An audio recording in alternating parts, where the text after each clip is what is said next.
दोस्तों आज की वीडियो बहुत ही महत्वपूर्ण होने वाली है और वीडियो को अंत तक जरूर देखिएगा। इस वीडियो में आपसे दो इम्पॉर्टेंट बात करूंगा। पहली बात है कि बहुत सारे लोग मोरेटोरियम को लेकर परेशान हो रहे हैं कि उनको मोरेटोरियम नहीं मिल रहा है और कैसे मिलेगा या कब मिलेगा या मिला है या नहीं, इस संबंध में बात करूंगा। और दूसरी बात है वो है अधिवक्ता विशाल तिवारी की। विशाल तिवारी जी जो अधिवक्ता हैं, उन्होंने एक और पीआईएल दाखिल कर दी है सुप्रीम कोर्ट में, जिसमें उन्होंने मांग की है मोरेटोरियम की और मांग की है कि लोगों की संपत्ति की नीलामी भी रोकी जाए। तो वो खबर मैं आपको वीडियो में सबसे लास्ट में बताऊंगा। तो वीडियो स्टार्ट करता हूं एक छोटे से इंट्रो के साथ।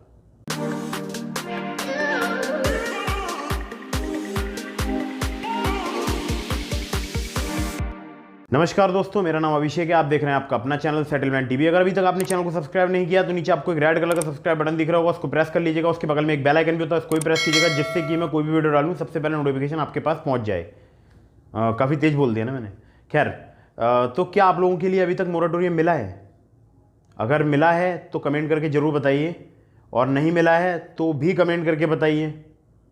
ये बात कमेंट में ज़रूर बताइए कि आप लोगों को मोरेटोरियम मिला है, क्योंकि आपको पता होगा अभी शायद 4 या 5 दिन पुरानी बात होगी, आरबीआई के गवर्नर साहब शक्तिकांत दास जी, जिन्होंने एक प्रेस कॉन्फ्रेंस की जो कि बोल सकता हूँ अनशेड्यूल्ड थी। मतलब उसका पहले से तय नहीं था कि आज प्रेस कॉन्फ्रेंस होनी है या आज गवर्नर साहब अपनी कोई बात रखने वाले हैं।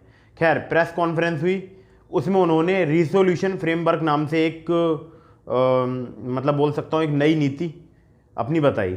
और रिजोल्यूशन फ्रेमवर्क में क्या था कि लोन 25 करोड़ रुपए तक के बिजनेस लोन, यानी वो जो एमएसएमई सेक्टर और जो अदर बिजनेस लोन्स होते हैं उस प्रकार के लोन, और जो व्यक्तिगत लोन मतलब इंडिविजुअली जो लोग लोन लेते हैं उन लोगों के लोन, उसको रिस्ट्रक्चर करा सकेंगे। मतलब 25 करोड़ रुपए तक के लोन को आप रिस्ट्रक्चर करा सकते हैं। आप सीधी शुद्ध एक बात सुन लीजिए, तो रिस्ट्रक्चर करा सकते हैं, लेकिन आपका अकाउंट 31 मार्च 2021 यानी इसी साल 31 मार्च 2021 तक स्टैंडर्ड अकाउंट होना चाहिए।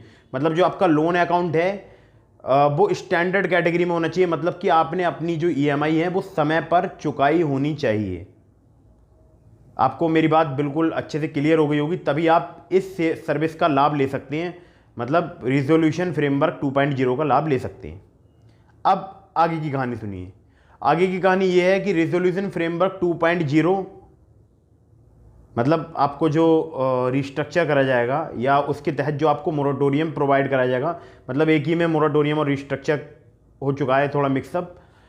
तो ये जो है बैंक के ऊपर निर्भर करेगा कि वो आपको रिस्ट्रक्चर देते हैं या नहीं देते हैं। मतलब कि पूरी तरह से बैंक और एनबीएफसी के हाथ में कंट्रोल आ चुका है कि अगर उनका मन होगा तो वो आपको रिस्ट्रक्चरिंग देंगे, उनका मन नहीं होगा तो नहीं देंगे। मतलब आप सीधी सीधी बात समझिए कि ऐसे कोई कैसे दे देगा यार। बैंक या एनबीएफसी चाहेंगे कि आपको मोरेटोरियम मिले? नहीं ना। तो अब अधिवक्ता विशाल तिवारी जी हैं, पहले भी उन्होंने मोरेटोरियम को लेकर सुप्रीम कोर्ट में तमाम पीआईएल दाखिल करी और काफ़ी आगे रहते हैं सोशल सर्विसेज में। तो उन्होंने फिर से पीआईएल दाखिल कर दिए और पीआईएल दाखिल में उन्होंने वो मोरेटोरियम की मांग की है। और जो नीलामी हो रही है संपत्तियों की, बहुत सारे लोगों के अकाउंट एनपीए में जा चुके हैं, तो उनके खिलाफ एक नीलामी की प्रक्रिया होती है, तो उस पर भी रोक लगाने के लिए बोला है। और भी कई बातें बोली हैं, वो मैं आपको इस वीडियो में लास्ट में एक न्यूज़ पर लेकर चलूँगा, दैनिक भास्कर की न्यूज़। बहुत बहुत धन्यवाद दैनिक भास्कर के लिए, उन्होंने इस न्यूज़ को पब्लिश किया। खैर, तो अब अधिवक्ता विशाल तिवारी के सुप्रीम कोर्ट में पीआईएल दाखिल करने से क्या आपको मोरेटोरियम मिल जाएगा?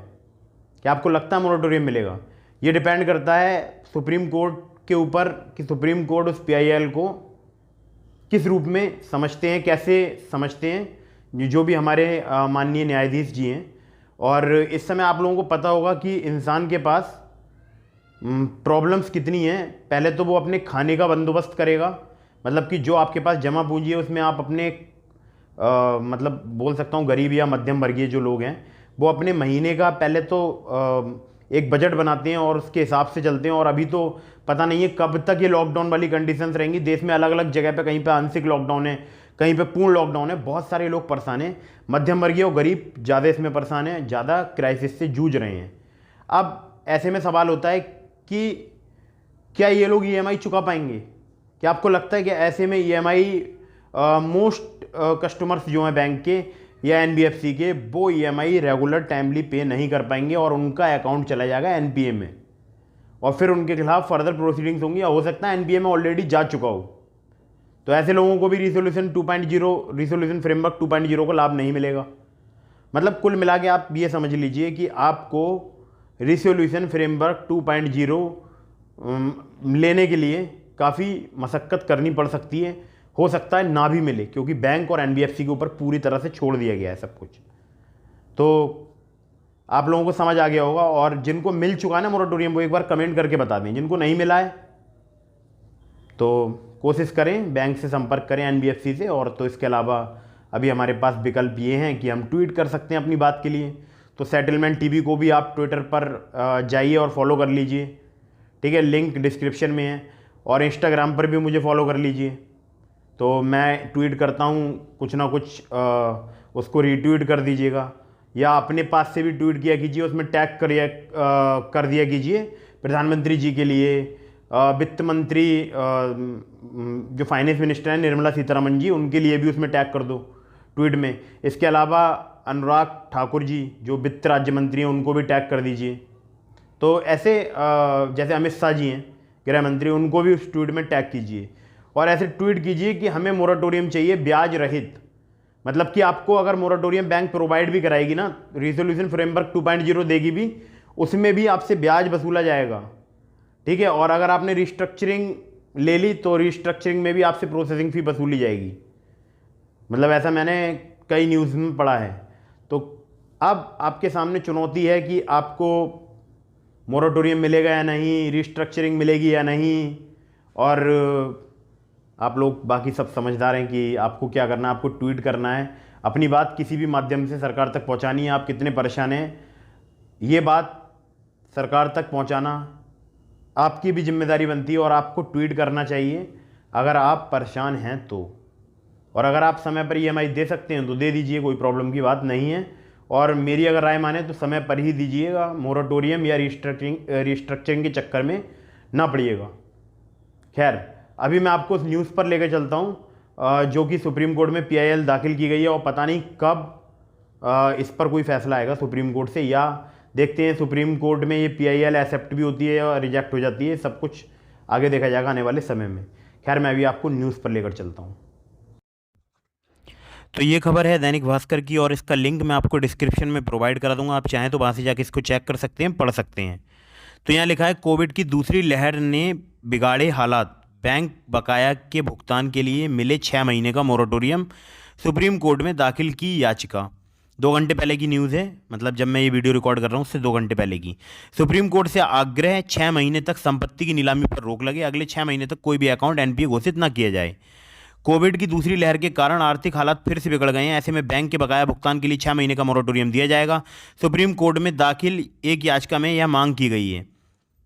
लाइव लॉ की रिपोर्ट के मुताबिक एडवोकेट विशाल तिवारी की ओर से सुप्रीम कोर्ट में याचिका दाखिल की गई है। याचिका में आग्रह किया गया है कि सुप्रीम कोर्ट सभी वित्तीय संस्थानों को आदेश दे कि 6 महीने तक किसी भी नागरिक की संपत्ति नीलाम न की जाए, ना ही कोई भी अकाउंट 6 महीने तक नॉन परफॉर्मिंग एसेट्स यानी एनपीए घोषित किए जाएं।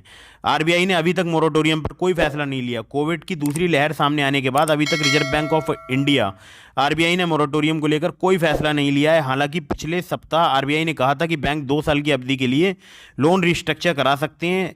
याचिका में रिस्ट्रक्चरिंग स्कीम के तहत 2 साल की समय सीमा को बढ़ाने की मांग की गई है।